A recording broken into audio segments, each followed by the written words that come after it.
So for the remainder of this talk, I'll just go over a few slides of why this is so unstoppable. Why can't just a couple people get together and figure this out? Why is this so entrenched? Why is it that I'm confident to say that nothing stops this fiscal train, even regardless of election outcomes? I was saying it before the election, I was saying it after the election, because it doesn't really matter, nothing stops it. And so on this chart, we have, this is a pretty simple chart. The blue line is 10-year interest rates, 10-year Treasury interest rates. And the red line, we have debt to GDP, federal debt to GDP. And back in the 1980s, you had very low debt levels and you had very high interest rates. And we've gone on this 4 to 5 year decade journey of ever higher debt levels. But it's been offset by this structurally declining interest rate. And what that means, for example, if you double your debt but you cut your interest rates in half, your interest expense is still manageable. So for this whole 40-plus year period, interest expense was actually pretty manageable. But what happened is that eventually we hit zero. Just math kind of reasserted itself. And so now we're in an environment where the first time in decades, interest rates are not going structurally down anymore. And debt levels are still very, very high. They're the highest that they've ever been since the 1940s. And so interest expense is actually becoming a very meaningful part of the federal expense for the first time ever. And there's no easy way to get that under control. If they cut interest rates super low, then everybody wants to get into scarce assets. But if they keep interest rates high, they keep blowing out the federal deficit because we're kind of, like I said, we're kind of in Wonderland now. So that's a really big component. So keep suppressing interest rates over, it's been 4 or 5 decades, right? They're suppressing the interest rate on the U.S. 10-year, because it's basically a controlled price. It's price controlled, right? And then therefore taking on more and more levels of debt, selling more of these UST shitcoins to the Fed, who's issuing USD, so they're increasing the money supply. And basically enabling the U.S. government to be a subsidized borrower at the expense of everyone's inflation. Yes. But when you get to the zero bound, and because people don't have a sound store value, they're like, well, I guess bonds is the thing, right? It's the risk-free rate, they call it in finance. Yeah. Because you're lending the government money, and the government has the money printer, so they can never default because they can always print money to pay you back. Yeah. But when you get to the zero bound, it doesn't make any sense anymore. It's like, why would I? And some countries, like in Europe, went into negative rates. So they're paying then the to borrower, own the bond. Then the borrower is being paid by the creditor, which is an inversion of economic reality and total nonsense. So that's why you see that bounce off the zero bound. And why would a market actor do that? Because the debasement rate is so high that they're better off losing a little bit by paying to have the bond than losing more by holding the currency. That's correct. And then a lot of these large capital pools, endowments and pensions, et cetera, they have mandates. Like you must own 20% UST.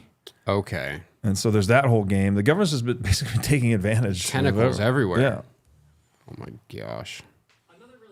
But the zero bound, is a very harsh boundary, right? Because then, it's easy to sort of obfuscate about it for a while because people don't really know what the real rate is, and how many people actually price things in gold to see what's going on? Everyone's falling for the dollar optical cognitive illusion. But when you get to zero, it's like, wait a minute, what? Now I'm paying you to lend you money. Yeah. And it's just everything, the illusion falls apart, basically. Component is Social Security. So this chart shows the Social Security Trust Fund. And as you can see, it went from zero and it rose to about $3 trillion on that chart. And the reason for this kind of change that's happened over time is because of demographics. So the baby boomer generation was an unusually large generation born from the late 1940s into the 1960s after the World War II, a very large generation. And when they entered the workforce, they were paying into Social Security. So we had this big ramp up in the amount of funds that were invested. Now, unfortunately, they didn't invest Social Security very well. They held it in U.S. Treasury bonds, basically, which are not the best long-term investment you can make. And according to the Social Security Administration's own numbers, by about 2035, they're going to deplete that trust. And what that means in practice is that they're going to spend down this $3 trillion into the economy. That's as the baby boomer generation enters their retirement years, which they're already doing and they're going to continue to do. This is going to get... So wait, the trust then has to sell the T-bills? She said they're holding all T-bills. Is that what she said? I didn't catch that. But yeah, they're basically it's a contribution scheme, right? So people in their working age contribute to it, and then in their retirement age they draw down from it. But we have this demographic bulge, the baby boomers going into retirement, so now it's going to be drawn down. But it's also like a lot of people have done the math on this. It's supposedly not going to last. Like it's going to be bankrupt within a decade or something. Yeah, I think she's saying 2035. Yeah. This is going to continue to roll over. And if you notice, this kind of hit a peak in the late 2010s. So 2017, 2018, it was kind of hitting its peak and kind of starting the very early process of rolling over. And that's when deficits decoupled from unemployment. And that's when the federal debt growth started to exceed private sector credit growth. A lot of this timing happened because at around the same time, interest rates stopped going down, and the baby boomer generation that funded a lot of this on the upside is now in drawdown mode. So this is getting spent into the economy via healthcare, via travel, via housing, basically everything that people have to spend money on. And so this is a background expenditure that's going to go back into the system over the course of the next 10 years. Now, sometimes that exact depletion date will get pushed forward or pushed back by 1 year, but this is mostly actuarial math. It's kind of inevitable. And importantly, these people vote. Young people protest, but then they forget to vote. This demographic actually votes. And right now, anything that touches the expenditure of this fund is the third rail of politics. Both major parties in the U.S. have vowed basically not to touch Social Security over this time frame. And so this is pretty much set in stone, even in a very politicalized environment. It's one of the few things the parties basically agree on. One of my last slides is to emphasize the Ponzi nature of the system. So even aside from current issues related to demographics and debt levels, basically the way the system is constructed, and by the system I mean central banking with fractional reserve banking built on top of it, the whole fiat system we've been kind of operating under for over a century, it relies on constant growth. It's like a shark that can't stop swimming, otherwise it drowns, ironically. It's a system that has to keep increasing. And so on this chart, the top line is total debt in the system, in the US system. So that's public debt and private debt combined, and it's actually over $100 trillion for the first time. And the bottom line is the monetary base. And what we see is that for the entire period of this chart, so this goes, I believe, from 1966 until 2025, the entire period of this chart, total debt never went down except for one very brief exception, and that was 2008. And it went down by about 1% total debt in the system. And what they did was they rapidly increased the monetary base from $1 trillion to right now about $6 trillion. It was so impossible for them to let even a tiny amount of deleveraging occur that they kept the party going. And specifically back in that time, so if we do the math a little. So that's a really important point, right? That the government has subsisted purely on debt growth, obviously, because it produces losses, right? It's not producing any economic gain, so it has to borrow its way into existence, basically.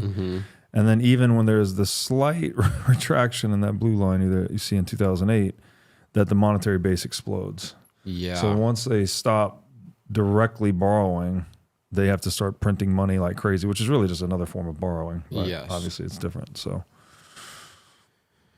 if we do the math a little bit, in 2008, the total debt in the system was in the ballpark of $50 trillion. So it's about half as big as it is now. And they were on a monetary base of about $1 trillion. So the system is levered 50 to 1. That's the type of leverage you see in like crypto degen derivatives contracts. It was like it was 50 to 1 leverage across the economy. And specifically, they hit 0 interest rates. So they couldn't keep propping up the private sector debt bubble. And instead, they rotated to the federal level.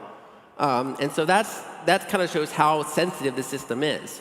As you've kind of gone forward, we're now more in the public sector debt growth. I actually looked at the data that goes back even longer than this chart, going back about 110 years. And there were only 4 other years where the total debt level ever went down nominally. And that was during the Great Depression. So 1930 through 1934 was the only other period beside 2008 on the chart where it went down. So 5 years out of over 110 years of data is their tolerance level for ever letting that Ponzi unravel.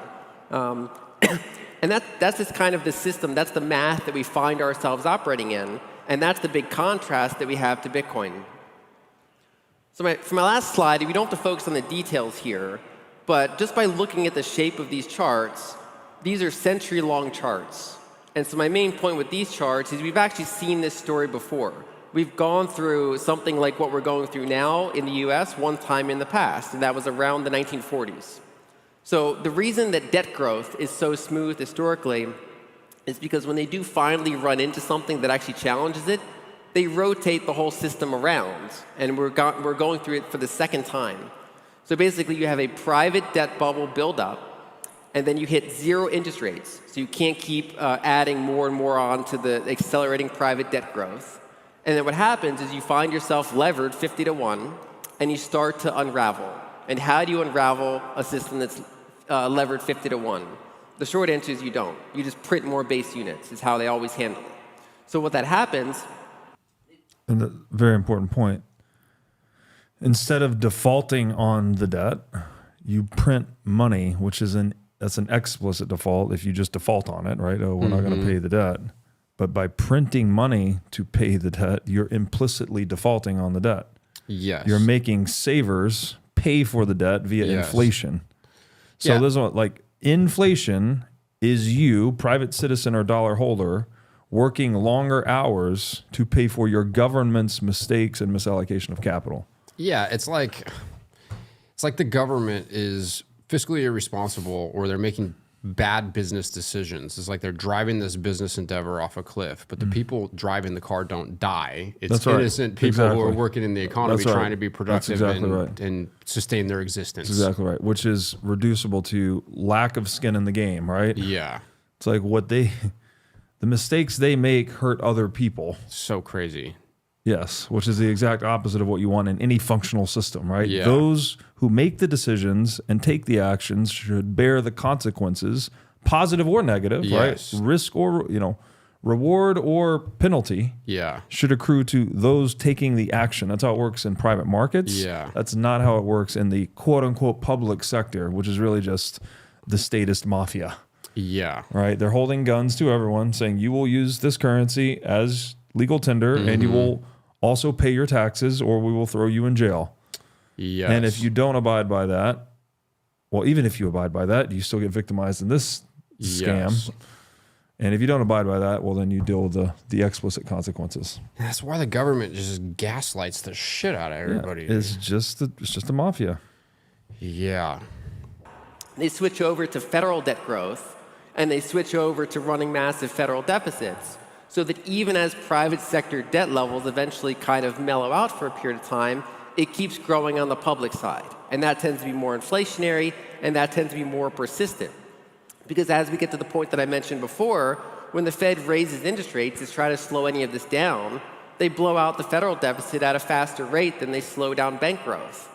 So basically, we're completely off the tracks now. And notice nothing I said is anything about Weimar, nothing's about hyperinflation. It's all about basically long-term, unceasing 7% deficit growth. We're not talking about 70% deficits of GDP. We're talking about 7%, but it's every single year like clockwork. It's the relentlessness of it that matters. And so as we go forward, this is the system that Bitcoin's going to exist in. And if you kind of summarize this whole talk, all these charts, all these points, there's two main reasons why nothing stops this train. One is math. The way that they've constructed the Ponzi system that I've talked about before, the way that it has to always continue growing to ever not start deleveraging in the crazy way that it would. So that's the system that they've built. And two, the second reason is human nature. None of us want to pay higher taxes. People that are on the receiving side of deficits never want to cut them. Virtually no politician is ever incentivized enough to actually cut deficits during their term. And basically, this represents a flexible ledger. This is the ledger that we all kind of work with in the US and globally. And because it's a flexible ledger, they can always create more units. And therefore, that's the error correction that they keep falling back on over and over again. And that's what contrasts with Bitcoin. Bitcoin is, the complete opposite of this system in many ways. It's the mirror of the system. Instead of ever increasing units, and indeed ever increasing units that can't even slow down, Bitcoin is absolute scarcity. And instead of opaqueness, it's transparent. And instead of the error correction being able to just print more units, the error correction that happens in Bitcoin is deleveraging can happen, but you can never go after the unit itself. So basically, nothing stops this train. For the next 10 years, we're going to be running very large fiscal deficits in the US, almost regardless of what else happens. There are certain things that can accelerate it a lot. There are certain things that can maybe decelerate it a little bit, nothing meaningfully. And so the one way to protect yourself from that situation is to own the highest quality scarce assets. And of course, the one we all like here is Bitcoin. Thank you. So I'd like to first applaud Lynn because she's come such a long way since 2017 when she was getting into Bitcoin. Man, she was so diplomatic with the way she talked about everything. She never used the word Ponzi. She would never call out a central bank. She would always use the very technical macroeconomic jargon like yield curve control rather than financial repression, which is what it actually is.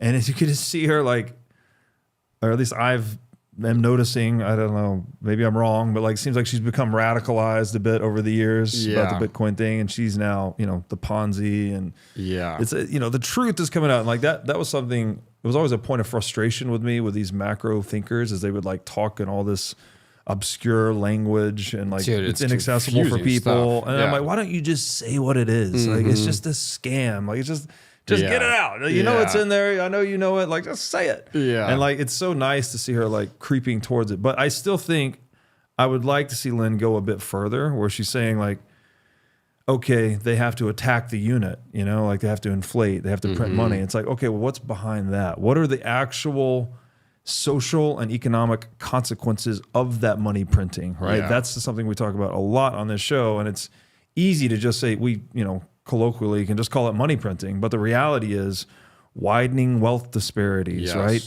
Increased political polarization, more bombing of people around the world, more cultural degradation, more obesity, more addiction, right? You can go to WTFhappened1971.com for like all the things that are behind that little innocent sounding phrase, money printing, or what she's calling debasing the unit or attacking the unit, whatever it was. So like this is very abstract the way she's presenting it. I'm glad to see her radicalized and like presenting it in stronger language. Yeah. But like I would hope that she would come a little further because she has such a respected intellect, and we need people with that intellectual authority speaking the truth about what this is. That is the way.